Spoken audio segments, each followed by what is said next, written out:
Look at my poor fig tree, y'all. I've been neglecting her. I'm watering her. I call her her because she bears fruit like a woman, so clearly she's female.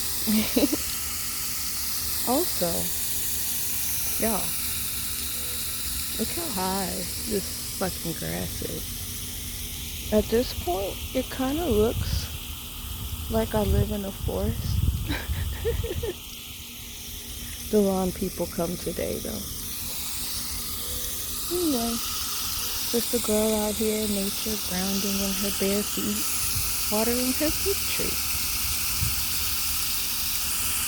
tree.